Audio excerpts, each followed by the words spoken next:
अस्सलाम वालेकुम, दिलकश टॉक के साथ मैं हूँ आपकी होस्ट नूर फातिमा। आज हम बात करने वाले हैं different laws with in laws, और आज हमारे साथ मौजूद हैं Mariam Suhail to discuss about. अस्सलाम वालेकुम मरियम। वालेकुम अस्सलाम। कैसी हैं आप Mariam? Very well, thank you. Mariam, कौन कौन से लॉज होते हैं इन लॉज में, ज़रा बताएं हमें। अच्छा, जब हम बात करते हैं ना लॉज की, तो उसमें कुछ नज़र आ रहे होते हैं, सेड होते हैं, कुछ अनसेड होते हैं, राइट। सो कोई आपको ये नहीं बताएगा लॉज में कि सुबह उठ के नाश्ता सबने साथ करना है, लेकिन ये एक अनसेड लॉ है, राइट। आप जब जाते हैं या आप अपनी इंट्यूटिवली लर्न करते हैं, समझते हैं सिस्टम को, लाइक अच्छा यहाँ तो सारे साथ नाश्ता करते हैं, ठीक है, या घर से निकलने से पहले बड़ों से सलाम करके इजाज़त लेके बता के जाना होता है। ये कहीं नहीं लिखा हुआ कि ये एक लॉ है, राइट, बट ये इनविजिबल अनसेड किस्म के लॉज होते हैं, ठीक है। कुछ बहुत सेड लॉज होते हैं कि हमारी फैमिली में तो औरतें काम नहीं करती, या हम तो सिर्फ डॉक्टर बहुएं लेके आते हैं, ठीक है। तो इस तरह के सेड लॉज भी होते हैं, या हम बिरादरी से बाहर शादी नहीं करते। तो ये कुछ सेड लॉज होते हैं, बट कुछ अनसेड लॉज होते हैं जो कि आपको वहाँ जाके समझने होते हैं।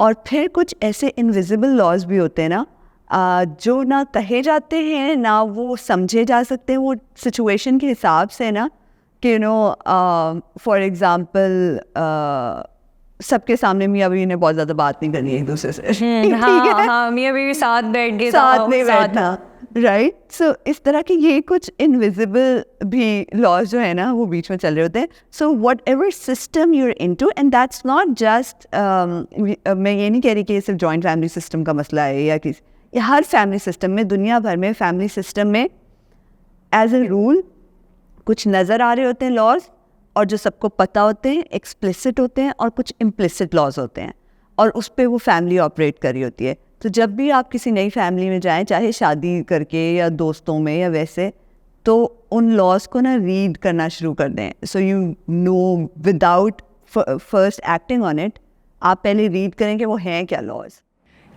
मरियम, बात तो हमने कर ली कि लॉज क्या क्या होते हैं, लेकिन ये लॉज सेट कौन करता है? जिसने सेट किए होते हैं ना, उसको भी नहीं पता होता कि उसने सेट किए हैं, क्योंकि ये एक सिस्टम है ना। सिस्टम में जब वो रूल्स बन रहे होते हैं, लिखे जा रहे होते हैं, तो वो कोई एक बंदा नहीं सेट कर रहा होता। फॉर एग्ज़ाम्पल, मैं सुबह उठी, एक दिन मैंने कहा ओ बर्तन पड़े हैं, मैं धो देती हूँ, ठीक है। उसके बाद एक्सपेक्ट होगा कि दूसरे दिन मैं भी करूँ, मैं भी वो, कोई बात नहीं, बर्तन पड़े हैं, मरियम आएगी धो लेगी, राइट। उसके बाद तीसरे दिन मरियम ही धोती है, राइट। सो ये को क्रिएट होते हैं ओवर टाइम और लिखे जाते हैं, और रिपेटिटिव पैटर्न से बनते हैं, और जिसने बनाए होते हैं ना उसको भी नहीं पता होता कि क्योंकि एक बंदे की होती नहीं है, ओवर टाइम बिल्ड होते हैं पैटर्न्स ऑफ इंटरेक्शन के थ्रू। ठीक है। अच्छा, हम इन लॉज की बात करें जब, तो एक जो बड़ा चेंज आता है वो हमेशा ब्राइड के लिए आता है, ग्रूम के लिए भी आता है ऑफ कोर्स, पर वो डिफरेंट तरह का होता है, क्योंकि उसको शायद उस तरह से एक जॉइंट फैमिली के बहुत सारे रिश्तों के साथ डील नहीं करना होता। तो मैं एक स्टडी पढ़ी थी, उसमें लॉट ऑफ जो था इन लॉज में 70% ऑफ द प्रॉब्लम्स होते हैं वुमेन टू वुमेन। जैसे आप कह लें सास बहू हो गए, देवरानी जेठानी होगी, नन भाभी हो गए। लेकिन ये वाई इज़ इट कि औरत ही औरत की कभी दुश्मन बन जाती है? इंटरेक्शन भी तो औरतों और औरतों के दरमियान ज़्यादा हो रही है ना, तो जहाँ पे ज़्यादा इंटरेक्शन होगी वहाँ पे कॉन्फ्लिक्ट के चांसेस भी ज़्यादा होंगे। इन केसेस जहाँ पे रिटायर्ड समझो ससुर भी घर में बैठे हुए हैं, या जेठ भी है, या जो ऑफिस नहीं जा रहे, जिनके साथ इंटरेक्शन ज़्यादा हो रही है, तो वहाँ मेल टू फीमेल भी जो है वो कॉन्फ्लिक्ट जनरेट होता है। चूँकि ख़वातीन की आपस में इंटरेक्शन ज़्यादा हो रही होती है, तो उसमें मसाइल भी ज़्यादा आ रहे होते हैं। Plus women generally are sensitive to the emotional climate of the house. They're a lot more sensitive to the emotional expectations and these said and unsaid laws, right?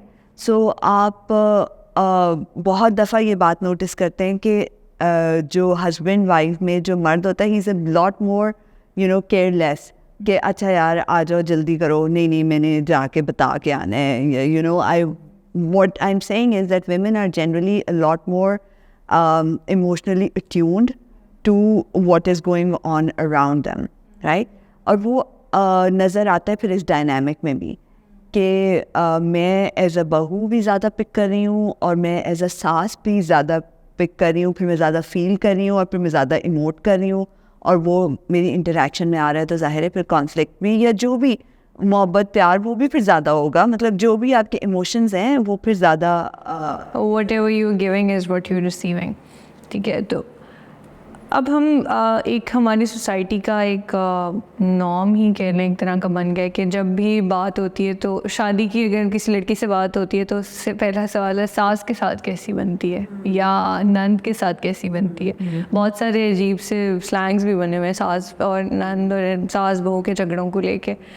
अब जब सास शादी करी अपनी बेटे की तो वो तो आउट ऑफ लव और वो ये सोच के तो बिल्कुल नहीं करी कि मैंने तो बहू लानी है झगड़े करवाने नहीं, के लिए. बहुत अरमान से आप शादी बहुत, करते हाँ, हैं, लड़के बिल्कुल. वाले जो होते हैं बहुत तैयारियों से बहुत अरमान करते हैं और वो सारा कुछ करते हैं, लेकिन बाद में हम देखते हैं कि वो ही रिश्ते आपका पेन पॉइंट बन जाते हैं. और आप नहीं समझ पाते कि ये पहले क्या था और ये अब क्या है, ऐसा क्यों होता है. सो अ लॉट ऑफ टाइम्स क्योंकि आप इवन जब आप बहू ला रहे हैं आप इतना खुश हैं और सारा कुछ, तो आपकी फिर एक्सपेक्टेशंस भी बहुत हाई होती हैं, राइट? और वो एक्सपेक्टेशंस इतनी कम्युनिकेटेड वेल कम्युनिकेटेड नहीं होती. जो आने वाला बंदा है वो जिस रोल में आप सोच रहे हैं उस रोल में फिट फ़ौरन नहीं हो पाता, ठीक है? सो फिर उससे रिलेटेड रिजेंटमेंट्स पैदा होती हैं. वो जब रिजेंटमेंट्स होती हैं वो रिजेंटमेंट्स भी सही से कम्युनिकेट नहीं हो पाती, ठीक है? तो वो मिसकम्युनिकेशंस फिर बढ़ती जाती हैं. एंड प्लस ये ना एक बड़ा वल्नरेबल टाइम होता है. मैं आपको एक छोटी सी एग्जांपल देती हूँ.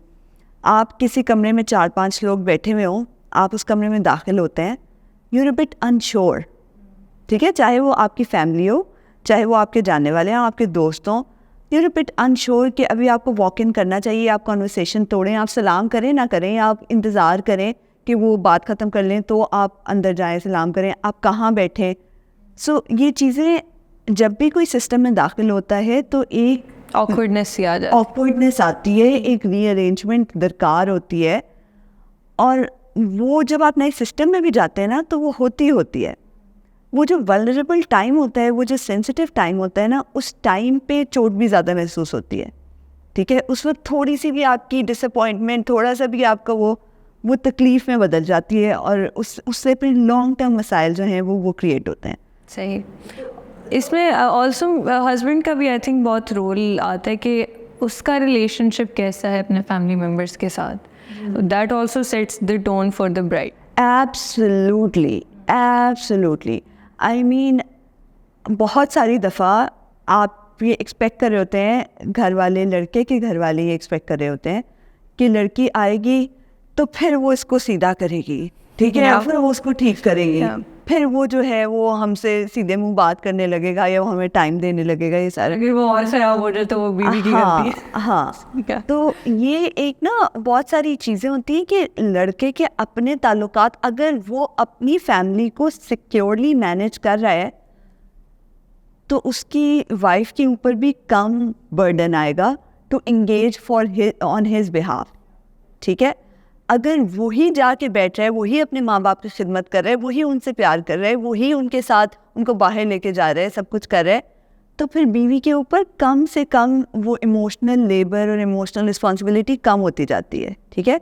लेकिन अगर वो विड्रॉन है, उसके ताल्लुकात खुद अपनी फैमिली से ठीक नहीं है, तो फिर बीवी के ऊपर ज़्यादा एक एक्सपेक्टेशन आ जाती है. Now you mediate between him and us, right? और वो अनसेड है. अगेन कोई नहीं कहता कि अच्छा जी बैठो और करो, लेकिन अनसेड है कि अच्छा यार अब तो इसकी शादी हो गई है तो अब तो he needs to behave, right?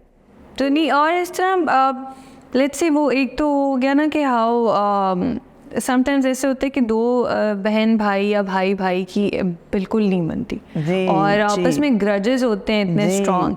तो जब बीवी आती है तो कहीं ना कहीं वो ग्रजेस उस पर भी निकलते हैं, और चाहे वो आप बहुत ब्लंटली ना.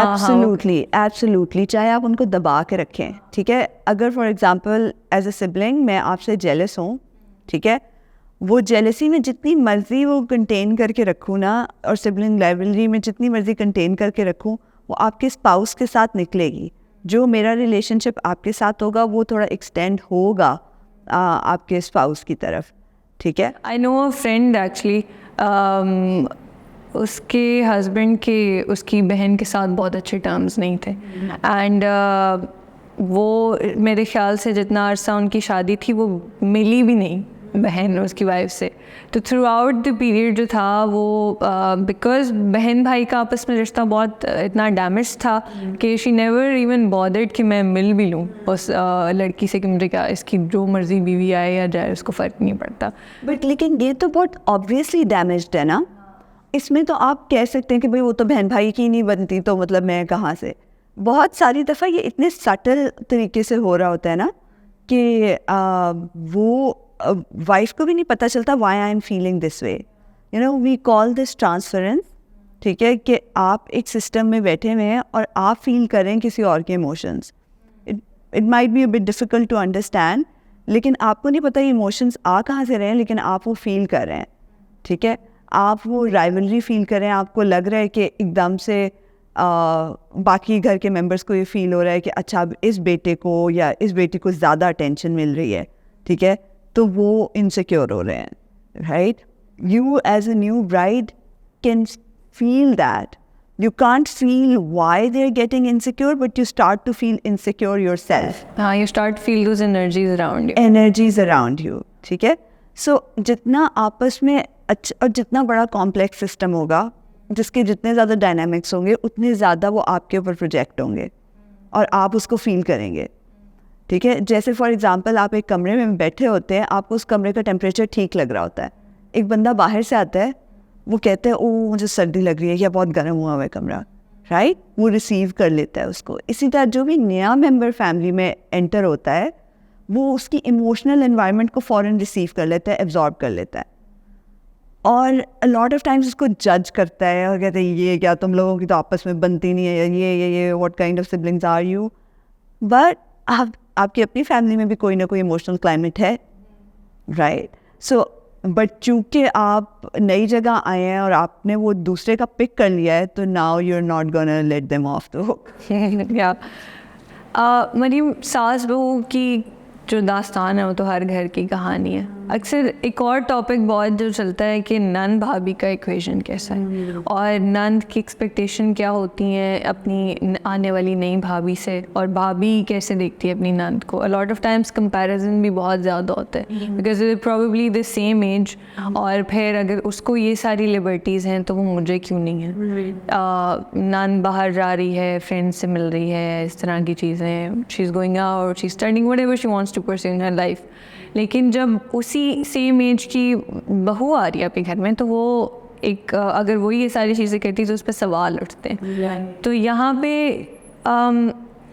आप इस रिश्ते को किस तरह देखती हैं? ये जो सवाल उठते हैं ना, मैं एक्चुअली फॉलो करती हूँ जब पोस्ट ना, तो ये सवाल बहुत ज़्यादा उठते हैं और उसमें मैंने कई दफ़ा ये नोटिस किया है कि जो बहू है ना वो उसकी फीलिंग्स या वो कम्युनिकेट नहीं हो पाती, तो फिर वो इधर ऑनलाइन इधर उधर वो निकालने की कोशिश करते हैं, ठीक है.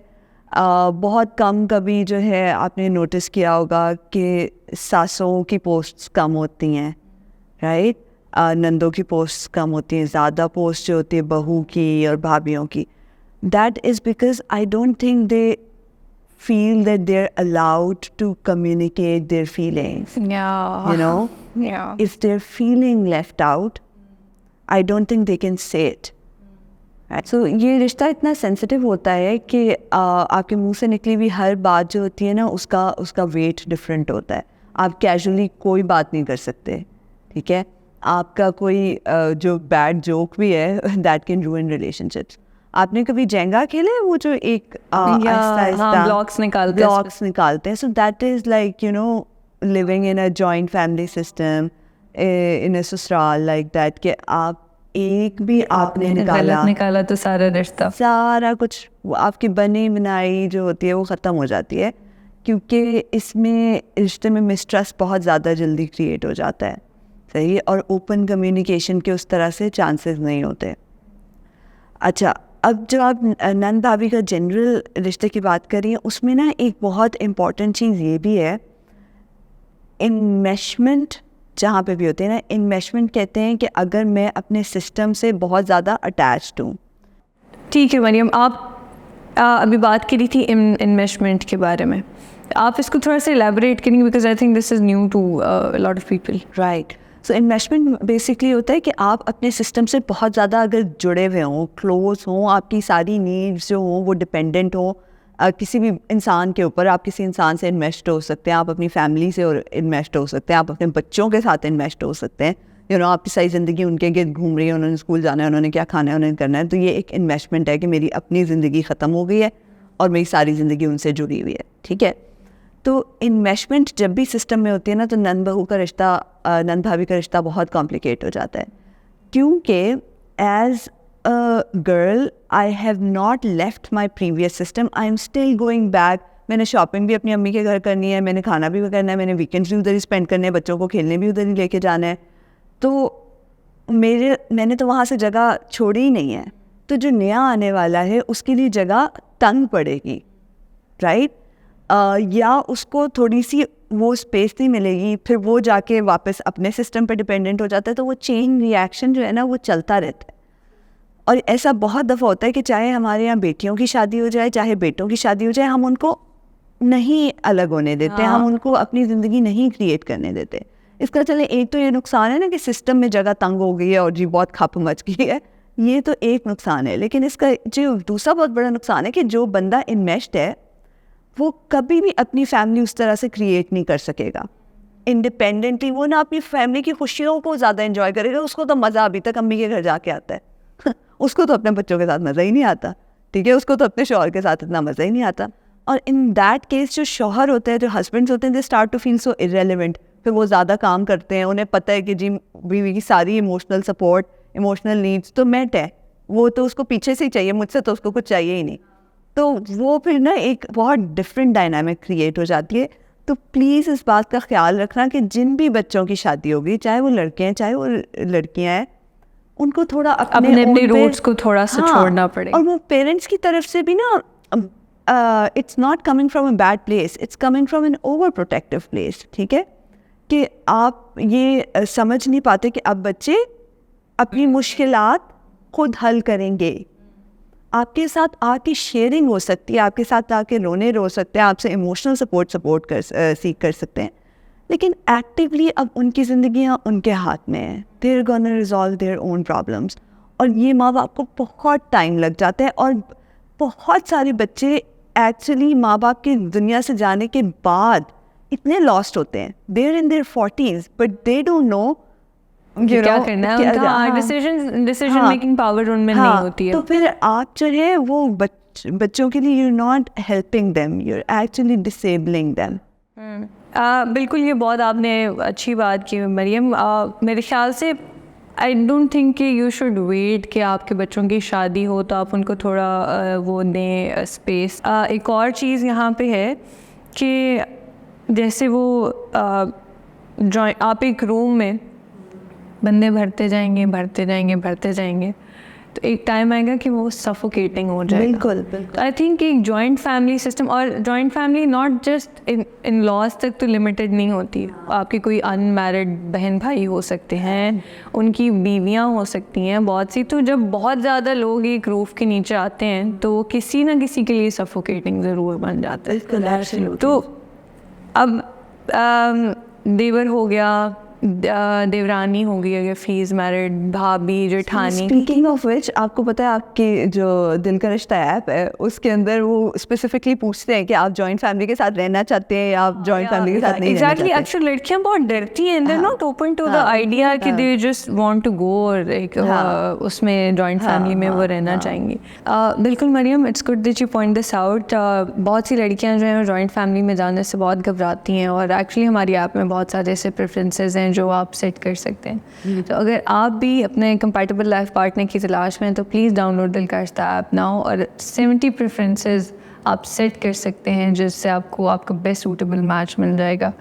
सो मरियम, हम बात कर रहे थे जॉइंट फैमिली में डिफरेंट रिश्तों के बारे में, और वहाँ पे बहुत सारे कैरेक्टर्स होते हैं। फिर उसमें देवर देवरानी आ जाते हैं, जेठ जेठानी, नान सास ससुर वहीं पे।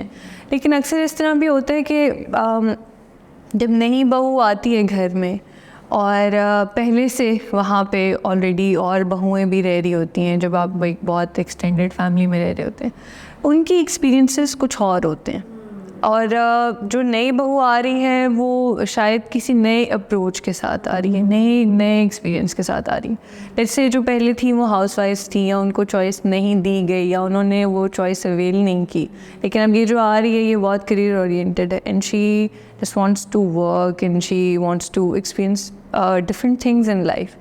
तो दूसरी तरफ से ये आता है कि हम क्यों घर संभालें, ये क्यों काम करे, ये क्यों ना घर में कोई इनपुट दे। तो इस तरह के भी बहुत मसाइल आते हैं। Right. So let's change the point of view right now. हम इसको आने वाले के पॉइंट ऑफ व्यू से अभी तक देख रहे थे, ठीक है। अब हम रिसीव करने वाले पॉइंट ऑफ व्यू से थोड़ा देखते हैं। सो फॉर एग्ज़ाम्पल, जो भी आपके घर के सरबराह सास ससुर हैं, जो भी बड़ा भाई है, जेठानी है, जो भी है, क्योंकि जॉइंट फैमिली सिस्टम में लीडरशिप जो होती है ना वो सेंट्रलाइज्ड होती है। एक सेंट्रल मेंबर होता है जो कि सारी उसको होल्ड टुगेदर कर रहा होता है। किसी भी सिस्टम में आप कोई ऑर्गेनाइजेशन ले लें, ये रूल है कि सिस्टम काम करते हैं effectively with sound leadership, right. तो आप उस पॉइंट ऑफ व्यू से देखें कि जो भी नया मेंबर आ रहा है, चाहे वो पहली बहू है, चाहे वो तीसरी बहू है, चाहे वो एक न्यू बॉर्न बेबी है, चाहे वो एक नया नौकर है, वो जो भी एंट्री होगी सिस्टम में वो सिस्टम को रफल करेगी। और वो जो सिस्टम की लीडरशिप है ना, उसको वो इफ़ेक्टिव डिसीजन लेना पड़ता है कि how do I integrate this new member now, right. और अगर वो लीडरशिप वो नहीं रहती तो क्लैश होती है। क्योंकि फॉर एग्जांपल एक बच्चा पैदा हुआ है सिस्टम में, आपने उसके लिए कमरा नहीं खाली किया, आपने अलमारियाँ नहीं खाली की, ठीक है, उसने कहाँ जाना है, उसके सामान ने कहाँ जाना है, राइट। तो और वो लीडरशिप जो जिसकी भी है, सास की है, ससुर की है, जो भी है, उन्होंने नहीं वो उसमें वो जगह बनाई, तो फिर क्लैशेस होंगे ही होंगे, कॉन्फ्लिक्ट होंगे, रिजेंटमेंट्स होंगी, ठीक है। तो उस पॉइंट ऑफ व्यू से आप लीडरशिप के पॉइंट ऑफ व्यू से देखें कि एक बहुत बड़ा टास्क है, सही है। तो सिर्फ ये कहना कि जॉइंट फैमिली सिस्टम में जो आ रहा होता है मेंबर, जो बहुएं आ रही होती हैं वही पिस रही होती हैं, इज़ अनफेयर। क्योंकि जो लीडरशिप रोल जिसके पास है, सास ससुर जो है वो भी बहुत पिस रहे होते हैं, क्योंकि उन्होंने ये एक नए लोगों की जगह बनानी है। और that's not a very active process. ज़िंदगी में कभी नहीं हमने सोचा बैठ के कि अच्छा हमें ये काम कैसे करना होगा, सही है। एक नया मेंबर आ रहा है, उसकी अपनी पसंद नापसंद है, ठीक है। लेट्स से वो हेड कवर करती है, अब घर के मेल नौकर हैं, तो what does that mean now, how can I accommodate this new member in the family, right. तो ये सारी चीज़ें जो सिस्टम रिसीव कर रहा है उसके लिए भी मुश्किलात पैदा करती हैं, और वो उसके बारे में कभी सोचता है कभी नहीं सोचता। तो क्यों सोचे भाई, I mean why is it such a big burden on both parties, right. उसके लिए भी जो सिस्टम रिसीव कर रहा होता है उसके लिए भी आसान नहीं होता इतने सारे लोगों को एक साथ चलाना एक टीम की तरह से। तो इफेक्टिव लीडरशिप बहुत ज़रूरी है अगर आप जॉइंट फैमिली सिस्टम में रह रहे हैं। मरियम, आप इसकी कोई एग्जांपल देंगी ताकि हमारे व्यूअर्स थोड़ा इसको बेटर अंडरस्टैंड कर सकें? राइट। तो मेरे कहने का मतलब है कि ये आज़ादी होनी टेम्परामेंट के मुताबिक कि किसने क्या काम करना है, कौन क्या करता है, वो एक अपने टेम्परामेंट के लिहाज से रोल्स आपके डिफाइन होते हैं, ठीक है। If somebody is good at, like, let's say cooking, so that becomes their forte in a bigger system, ठीक है। If somebody is good at, let's say, getting everybody together, making plans, तो वो फिर उसके लिहाज से सेट हो जाते हैं। तो उसमें ये रिजेंटमेंट होना कि मेरा उसका बराबर क्यों नहीं है, दैट इज़ हर किसी की अपनी अलग स्ट्रेंथ्स होती हैं, और ये एक्सपेक्ट करना कि वो एक ही उस पर होंगे। एक ऑर्गेनाइजेशन में भी टीयर्स होते हैं, विद इन टीयर्स भी सबकी सैलरी फ़र्क होती है, उसकी responsibilities within the same tier भी फ़र्क होती हैं, ठीक है। तो उसको अगर इफ़ आपने जॉइंट फैमिली सिस्टम में रहना ही है तो उसको स्मूथ चलाने के बहुत कम तरीके हैं, और एक तरीका ये है कि आपके अंदर ये एक्सपेक्टेशन ना हो कि दिस इज 2 or 1 मैं एक जैसे चल रहे हैं एक जैसे चल रहे हैं, क्योंकि ये आप 2 बच्चों में नहीं कर सकते यार. With you bringing up your kids, तो आप अपने 2 बच्चों को एक तरह नहीं डील कर सकते. हाँ, और आप मुसलसल बराबरी करने की कोशिश करें कि जैसे कपड़े इसके लिए नहीं है वैसे उसके लिए नहीं है, तो आप उनको एक गलत एक्सपेक्टेशन सेट कर रहे हैं कि दुनिया में हर चीज़ उनके लिए बराबर ही होगी. ऐसा नहीं होगा. अभी हम एक और एग्जांपल यहाँ पे लेते हैं. जॉइंट फैमिलीज़ में ज़ाहिर है if you have house help, तो वो भी अक्सर ये होता है कि किसी के साथ बहुत ज़्यादा अच्छी हैं, किसी के साथ नहीं है. अब एक नया मेंबर आ रहा है, तो अब क्योंकि ये बिल्ट इन सोच है ना सोसाइटी में कि अच्छा अब आपने पार्टीबाजी करनी है. नहीं, सो बाय द वे होता क्या है कि इवन जो एक पहले से इस्टेब्लिश सिस्टम है ना, उसका तो कुत्ता भी टॉमी होता है. कहने का मतलब है उसका जो नौकर है ना, वो भी आपसे ज़्यादा वेल इस्टेब्लिश्ड है. हाँ, Right? बिल्कुल बिल्कुल. आपकी उसके ऊपर भी नहीं चलेगी. So you need to understand कि सिस्टम में नया मेंबर हमेशा वल्नरेबल होगा. सही है. और उसके मुकाबले में वहाँ का लॉन्ग टर्म नौकर ज़्यादा सिक्योर होगा. बिल्कुल. So you need to understand कि एक बहुत बड़ा पावर डायनामिक होता है, और उसको पार करने के लिए जो सिस्टम रिसीव कर रहा है ना, उसको बहुत ज़्यादा मेहनत करनी पड़ती How है. funny is this कि एक तो you have to understand the new dynamics. ऊपर से आप एक अब मैं इसको I don't want to use the word fight, पर आप एक जेलिन करने की रेस में है बाकी मेंबर्स के साथ. And then on top of that you have the house help जिसको आपने सरपास करना है. आई थिंक आपका पहला स्टेप तो हाउस हेल्प से शुरू होगा. जहाँ से आप शुरू होंगी. और गुण की बात बतानी हमारी ऑडियंस को, फॉरगेट अबाउट योर सास ससुर, स्टार्ट गेटिंग ऑन. आपकी बाजी जो है काम वाली, उनके साथ बेस्ट दोस्ती बना ले, आगे आप सब चलेगा. तो मरियम, एक एडवाइस फॉर बोथ, जो फैमिली रिसीव कर रही है नई बहू को, और एक जो नई लड़की जो है वो अब बहू और बीवी बनने को जा रही है, और अगर वो एक जॉइंट फैमिली में जा रही है, तो दोनों साइड्स के लिए 1 word ऑफ एडवाइस. रिसीविंग की तो अभी हमने बहुत बात कर ली कि जो लीडरशिप है उसको देखना पड़ेगा, अकोमोडेट करना पड़ेगा. आपकी प्रेफरेंसेस पता करनी पड़ेंगी, यू नो, कि अच्छा बेटा तुम्हें क्या पसंद है, तुम क्या करती हो, तुम्हारा रूटीन किस तरह का है, कब सोती हो, कब जागती हो, ठीक है, दोस्त किस तरह के. Invite your family over, invite your friends over to help her understand, क्योंकि this is their space for you. You know, start bringing in some of your life in here, you know. वरना आधी दफ़ा मैंने देखा है कि लड़कियों का जहेज़ भी उनकी अम्मी के घर रहता है, उनके कपड़े भी रहते हैं, क्योंकि नए घर में तो मुश्किल एक इंसान की जगह है, तो वो अपना सामान कहाँ से लेके आएंगी, राइट. तो I mean inviting their lives into your life is very helpful. और मैं इतना ज़्यादा ये देखती हूँ, और थेरेपी में भी इतने कपल्स आते हैं, वो इतने डिस्ग्रंटल फील करते हैं कि मैं 5 साल से शादीशुदा, मेरे ससुराल वालों को ये नहीं पता मैं काम क्या करती हूँ, मेरी डिग्री का है, मैंने पढ़ा कहाँ से है.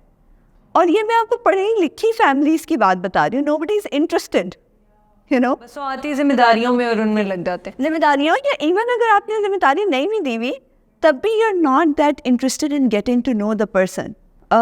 जो मेंबर आ रहे हैं ना, उसके लिए बहुत इम्पॉर्टेंट है कि वो अपने इमोशंस को थोड़ा सा रिफ्लेक्ट करे कि कहीं ये मैं अपनी ग्रीफ के, अच्छा मैं अपनी फैमिली से अलग हूँ, मैं उसको तो नहीं प्रोजेक्ट कर रही इस फैमिली के ऊपर, राइट. और दूसरा, इतनी जल्दी बदगुमान होने से पहले सिर्फ सोच लें कि यार ये इनके लिए भी नया है, राइट. ये मेरे लिए नया है तो ये इनके लिए भी नया है. So I want to understand and I want to give them a chance to understand me also. ठीक है. और या दोनों तरफ आई गेस अगर हेजिटेशन, क्योंकि जो नया मेंबर जा रहा होता है उसकी तरफ से शायद वो शर्म थोड़ी होती है, नया बंदा है, जेलिन नहीं कर पाता, तो I think take the first step. अगर आपको कोई चीज़ नहीं पता तो कम्युनिकेशन में टेक द फर्स्ट स्टेप. अगर आपको नहीं पता कि किस वक्त नाश्ता करते हैं तो यू गो आस्क देम. इसमें कोई बुरी बात नहीं. अगर सास या नंद उनको कुछ लगता है कि अच्छा ये ऐसे नहीं ऐसे, तो कम्युनिकेटेड. बहुत आपने एक अच्छा पॉइंट किया कि जो लड़की आएगी उसको अपना भी इमोशंस को थोड़ा रिफ्लेक्ट करना चाहिए. तो अगेन बात आती है कि अब ये रिश्ते बहुत ज़रूरी हैं, ज़रूरी भी हैं आपके लिए, ठीक है। दिल के रिश्ते हैं। दिल के रिश्ते हैं, ट्रू। ये बिल्कुल दिल के हाँ, दीज आर बाय चॉइस होते हैं ना ये रिश्ते, आप पैदा नहीं होते इनके साथ। आप ज़ाहिर है जिस इंसान से आप शादी कर रहे हैं उसके लिए आपकी अफेक्शन है, और फिर आपको उससे जुड़ी हर चीज़ के लिए अफेक्शन होती है, तो ये रिश्ते फिर इतना पिन पॉइंट क्यों बन जाते हैं, और ये रिश्ते क्यों इतने नेगेटिव लाइट? ये बात ना मुझे भी समझ नहीं आती, क्योंकि जो एक पूरा आपका relationships bye marriage, through marriage होते हैं ना, वो तो एक बड़ी खूबसूरत चीज़ है, ठीक है। उसमें आप डाइवर्सिटी, ग्रोथ, ये चीज़ें एक्सपेक्ट करते हैं, ठीक है, नई लर्निंग, ये चीज़ें आप एक्सपेक्ट करते हैं, लेकिन ऑफ कोर्स ग्रोथ के साथ हमेशा पेन होती है। सो ऑलवेज रिमेंबर दैट कि नो पेन नो गेन, ठीक है। तो जब भी आप शादी के प्रोसेस से गुजरेंगे आपको तकलीफ़ होगी, और उस तकलीफ़ में से आपने ग्रोथ खुद तलाश करनी है। इवन आप रिलीजियसली भी देखें तो जो बहुत सारे नबियों को प्रॉस्पेरिटी उनकी मैरिजेस के थ्रू मिली है, उनको इस्टेब्लिश किया गया है उनकी मैरिजेस के through, and relationships in marriage उनके थ्रू। तो और कुरान में आई थिंक सूरह फुरकान में भी आता है कि जो ससुराल है ना, हमने तुम्हें इंसान को पानी से बनाया, फिर उसके लिए लिनेज बनाई, और उसके लिए ससुराल बनाया। So it is one of the divine systems, ठीक है।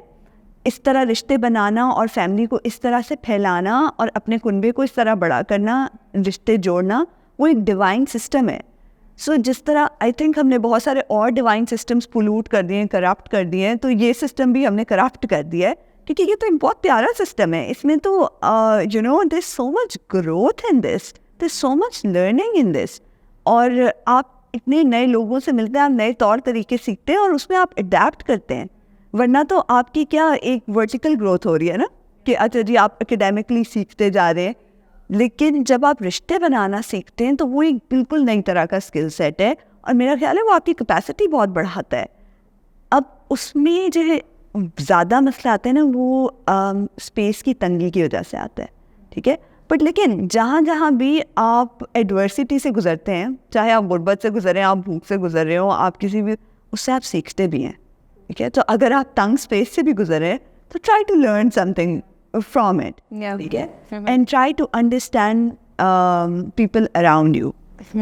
ठीक है, बिल्कुल मरियम, आपके जिनसे रिश्ते नए भी हैं, आपका दीन तो आपको उनसे भी अच्छे अखलाक का प्रैक्टिस करना सिखाता है, और वो सारी चीज़ें, तो ये तो फिर आपके दिल से जुड़े रिश्ते हैं। हाँ, तो यहाँ पे तो आपको डेफिनेटली ओपन हार्टेडली जाना चाहिए, नए चेंज को आई थिंक एक्सेप्ट भी करना चाहिए। Change is not always bad, तो इससे बहुत अच्छी चीज़ें भी आ सकती हैं। मरियम, आपसे अगर कोई एडवाइस के लिए रीच आउट करना चाहे, या हमारे जैसे हम शादी, ये तो बहुत लिमिटेड स्पेस में हम बात करते हैं, हम बहुत इश्यूज़ के डेप्थ में नहीं जाते, लेकिन बहुत से लोगों के इस तरह के मसले होते हैं जिनको शायद वो किसी से पूछ नहीं पाते। तो अगर आपसे एडवाइस या गाइडेंस के लिए आपको कोई रीच आउट करना चाहे तो वो कहाँ पे करें? आपका दिल का रिश्ता टॉक जो फेसबुक ग्रुप है, उसके ऊपर आप सवालात भेज सकते हैं। We'll take a look at that and probably give you a more personalised response to your situation. Thank you so much Mariam for your time. I really enjoyed talking to you. ये बहुत complex system है और इसको समझना भी उतना ही complex है। अगर आप भी इन कॉम्प्लेक्सिटीज़ का शिकार हैं और आप अपनी शादीशुदा ज़िंदगी में स्ट्रगल कर रहे हैं, तो आप हमें रीच आउट कर सकते हैं हमारे फेसबुक ग्रुप दिल का रिश्ता टॉक में। I'll see you in the next podcast. तब तक के लिए टेक केयर, अल्लाह हाफिज़।